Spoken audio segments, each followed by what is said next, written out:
Hello everyone. Now the next topic of Unit 4 is multivibrator. Multivibrator is a switching circuit. It generates non-sinusoidal wave such as square wave, rectangular waves and sawtooth waves. Multivibrators are also used as frequency generators, frequency dividers and generator of time delay, and they can also be used as a memory element in computers. There are three types of multivibrators. First is stable, second monostable and third type is bistable multivibrator. In a stable multivibrator there is no stable state present. ठीक है, 2 states होती हैं हर multivibrator में, but जो first one है stable, इसमें कोई भी स्टेट स्टेबल नहीं है. Another one is monostable multivibrator. In monostable multivibrator, one of the state is stable, but the another one is not stable. ठीक है, एक स्टेबल है दूसरे स्टेबल नहीं है. And the third is bistable multivibrator. In bistable multivibrator, there are 2 stable states. Let's start a stable multivibrator.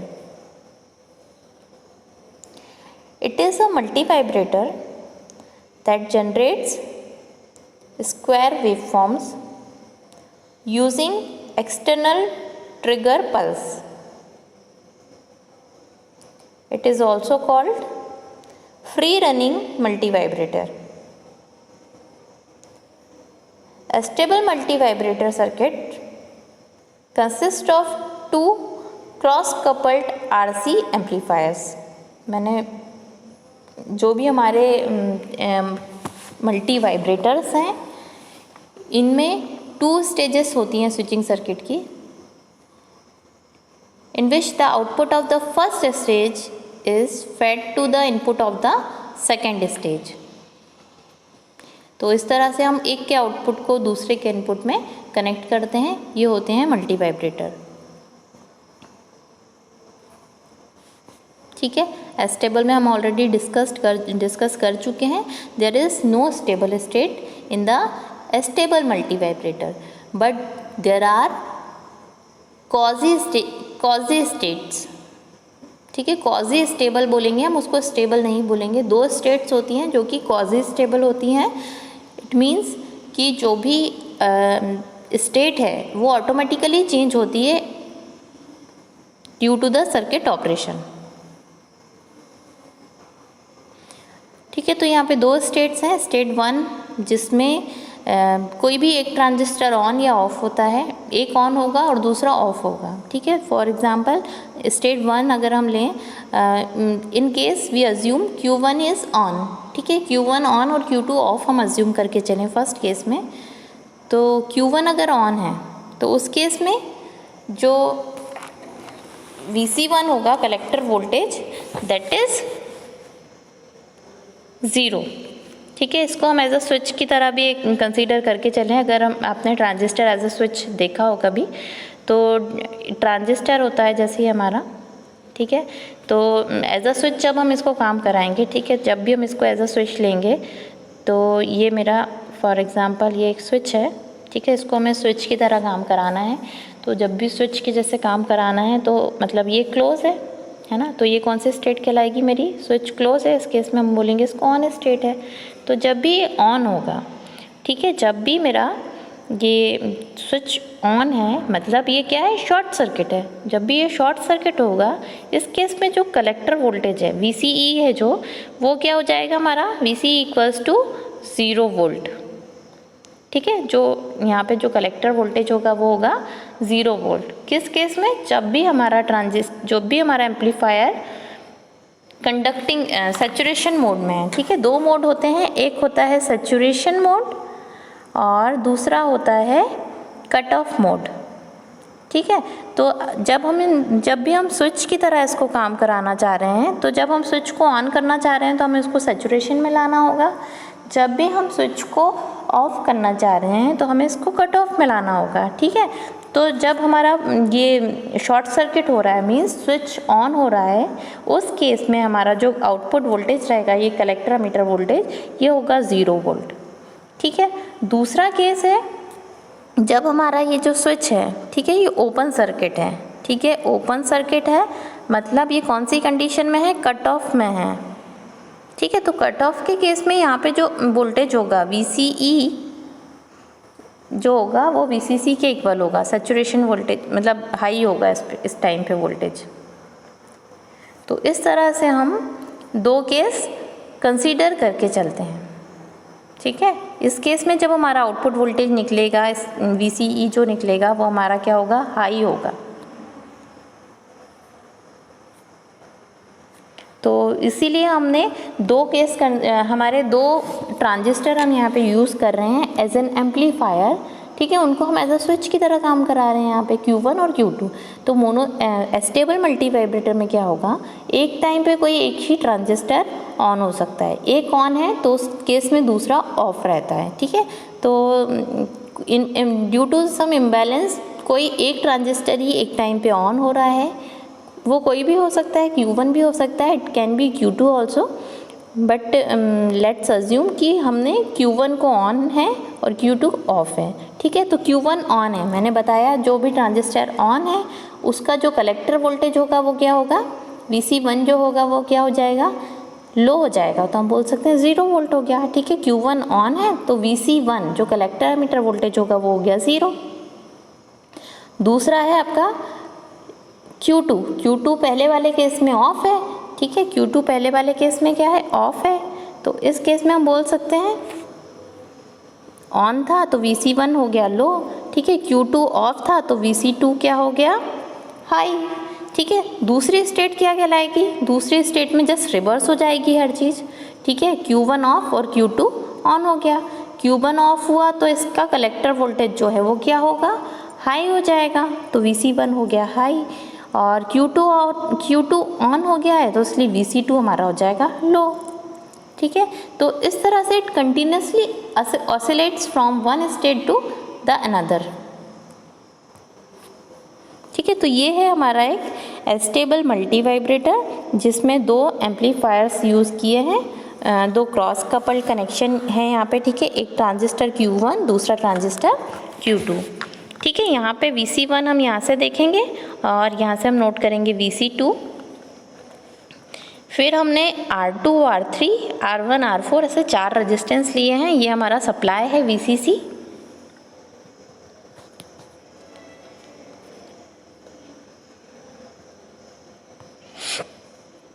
ठीक है, तो ये ओवरऑल ऑपरेशन हम यहाँ पे समझें इसका, इस हम फिगर से ही हम देखें अगर इसका ओवरऑल ऑपरेशन, तो हम फर्स्ट केस में हम क्या अज्यूम करके चल रहे हैं? हम अज्यूम कर रहे हैं Q1 कंडक्टिंग स्टेट में है और Q2 ऑफ है।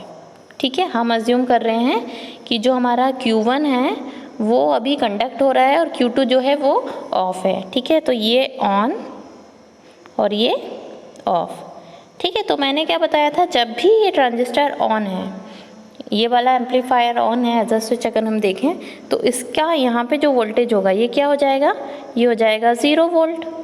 ठीक है, और ये ऑफ है तो इस केस में VC2 की वैल्यू क्या होगी? यहाँ पे इस केस में VC2 की वैल्यू होगी हाई वोल्टेज, तो ये हो जाएगा हमारा VCC सप्लाई वोल्टेज के इक्वल। ठीक है, अब क्या हो रहा है? Due to higher voltage is VC2 पे भी हायर वोल्टेज है। ठीक है, तो कैपेसिटर C2 क्या होगा? C2 will be charge by R4। ठीक है, अभी क्या हो रहा है? इस पॉइंट पे हायर वोल्टेज है तो जो कैपेसिटर C2 है वो इस तरह से चार्ज होगा, है ना, थ्रू R4। ठीक है, जो R4 है इसका रेजिस्टेंस लो है और जो R2 R3 है इनका रेजिस्टेंस हाई है। यहाँ पे हम R2 और R3 को इक्वल लेंगे और R1 और R4 को इक्वल लेते हैं यूजुअली। तो R2 और R3 की रेजिस्टेंस वैल्यू जो है वो ग्रेटर है as compare to R1 R4। ठीक है, तो इनिशियली हमने देखा Q1 on Q2 of. Q1 on है इसलिए Vc1 जो है हमारा कलेक्टर वोल्टेज एट 1 0 हो गया और collector voltage at transistor 2 is Vcc। ठीक है, अब क्योंकि कलेक्टर वोल्टेज ऑफ 2 जो है वो हाई है इसलिए कैपेसिटर C2 R4 के थ्रू चार्ज हो रहा है। ठीक है, और इस साथ साथ में क्या हो रहा है, पहले क्या था, C1 फुली चार्ज था। अब C1 क्या होगा, C1 will start discharging. C1 अब इस पाथ से R2 से होता हुआ डिस्चार्ज होना स्टार्ट हो जाएगा। ठीक है, C1 डिस्चार्ज हो रहा है और C2 चार्ज हो रहा है। तो यहाँ पे जो टाइम डिस्चार्जिंग का जो टाइम है वो क्या है, ज़्यादा है, जबकि जो कैपेसिटर C2 का जो चार्जिंग टाइम है, कैपेसिटर क्या करता है, चार्ज होता है या डिस्चार्ज होता है। ठीक है, तो C2 क्या हो रहा है, चार्ज हो रहा है थ्रू R4 और C1 क्या हो रहा है, डिस्चार्ज हो रहा है थ्रू R2। ठीक है, अब मैंने बताया कि जो R2 का जो रेजिस्टेंस है वो ज़्यादा है एज़ कम्पेयर टू R4। ठीक है, R2 का रेजिस्टेंस ज़्यादा है, मतलब जो डिस्चार्जिंग टाइम है वो क्या होगा, ग्रेटर होगा as compare to charging time of C2। ठीक है, तो यहाँ पे हमारा जो time taken to discharge C1 is greater than time taken to charge C2। अब क्या होगा हमारा, जब ये C2 जो है ये फुली चार्ज हो गया यहाँ से, तो इस केस में क्या हो रहा है, इस साइड पे माइनस चार्ज है और इस साइड पे प्लस चार्ज है। ठीक है, ये फुली चार्ज जब हुआ तो इसकी इस वाली प्लेट पे, लेफ्ट C2 की लेफ्ट वाली जो प्लेट है, इस प्लेट पे कितना चार्ज होगा, अप टू कितना चार्ज हो सकता है, ये Vcc तक चार्ज होगा। ठीक है, तो इसकी लेफ्ट वाली प्लेट पे कितना चार्ज हो जाएगा, माइनस Vcc। ठीक है, और ये माइनस Vcc किससे कनेक्टेड है, यहाँ से देखिए, ये capacitor collector of C2 is connected with the base of Q1। तो क्योंकि इसकी नेगेटिव प्लेट पे, लेफ्ट वाली प्लेट पे माइनस Vcc वोल्टेज है, तो ये क्या करेगा, Q1 को अब क्या कर देगा, ऑफ कर देगा। ठीक है, Q1 अब क्या हो गया, ऑफ हो गया। और अब इस केस में क्या हुआ कि जो C1 था वो पूरी तरह से डिस्चार्ज हो गया। ठीक है, C1 क्या हो गया, पूरी तरह से डिस्चार्ज हो गया। और इस केस में क्या होगा, इस केस में अब हमारा जो यहाँ पे वोल्टेज है ये कितना हो गया, Vcc। ठीक है, ये पूरी तरह से C1 डिस्चार्ज हो चुका है और साथ ही हमारा इस माइनस Vcc की वजह से हमारा Q1 भी ऑफ हो गया। जब Q1 ऑफ हुआ तो इसके कलेक्टर का वोल्टेज हाई हो जाना चाहिए। ठीक है, तो इसका वोल्टेज हो गया Vcc।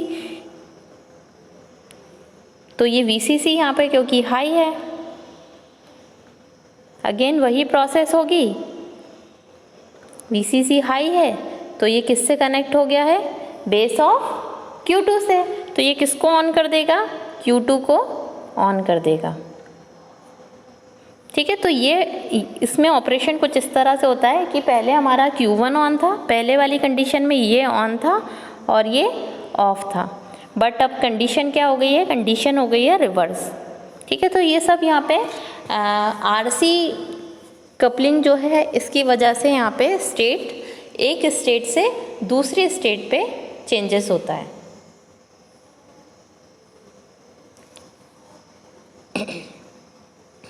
ठीक है, तो हम ये जो स्टार्टिंग में देख रहे थे ये वाली स्टेट हमारी थी स्टेट 1। ठीक है, जब हमने क्या देखा था, जब हमारा Q1 ऑन था और Q2 ऑफ था। अब जो हमारा ये पूरा चेंज हो गया, तो इस केस में हम क्या देख रहे हैं कि Q2 अब ऑन हो गया है और Q1 ऑफ हो गया है, तो ये हमारी दूसरी स्टेट हो गई है। ठीक है, अगेन ये स्टेट 2 से स्टेट 1 पे इसी तरह से आएगा, जैसे अभी C2 चार्ज और C1 डिस्चार्ज हो रहा था पहले वाले केस में। अब जब हमारा Q2 ऑन हो चुका है और Q1 ऑफ हो चुका है, तो इस केस में अगेन जो कैपेसिटर चार्जिंग और डिस्चार्जिंग पहले जैसे होने लग जाएगी। अब इस केस में क्या होगा, दूसरे वाली स्टेट में, स्टेट 2 में अब क्या होने लग जाएगा, जो कैपेसिटर C1 है वो चार्जिंग होगा थ्रू R1 और C2 जो है वो डिस्चार्ज होगा थ्रू R3। तो अगेन फिर सिचुएशन वापस से चेंज हो जाएगी, वापस से Q1 ऑन हो जाएगा और Q2 ऑफ हो जाएगा। तो ये प्रोसेस रिपीटेड होती रहती है।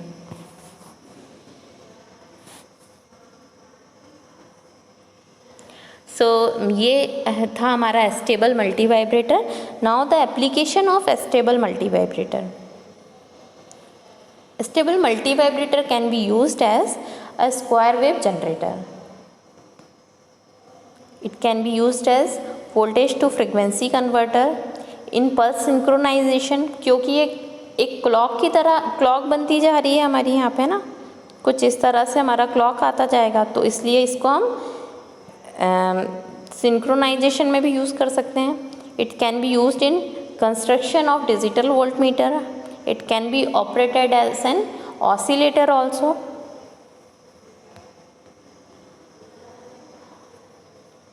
ये फिगर यहाँ से भी हम एक बार और देख सकते हैं वैसे कि जब हमारा देखिए, जब हमारा Vc1 जो था, जो हमारा ट्रांजिस्टर था ना, ये Vc1 है और ये है Vc2 के लिए, ठीक है। ये कलेक्टर वोल्टेज शो कर रहा है ये, और ये वाला है बेस वोल्टेज, ठीक है। ये बेस 1 पे है और ये बेस 2 पे है, और ये ऊपर के जो फर्स्ट और थर्ड वाली वेव फॉर्म है ये है कलेक्टर वोल्टेज ऑफ 1 और 2। अब इसमें क्या हो रहा है, देखिए ये वाला केस है Q1, जो पहला वाला कंडीशन दिख रही है ना, ये वाली जो, इसको मैं कलर से बताती हूँ थोड़ा,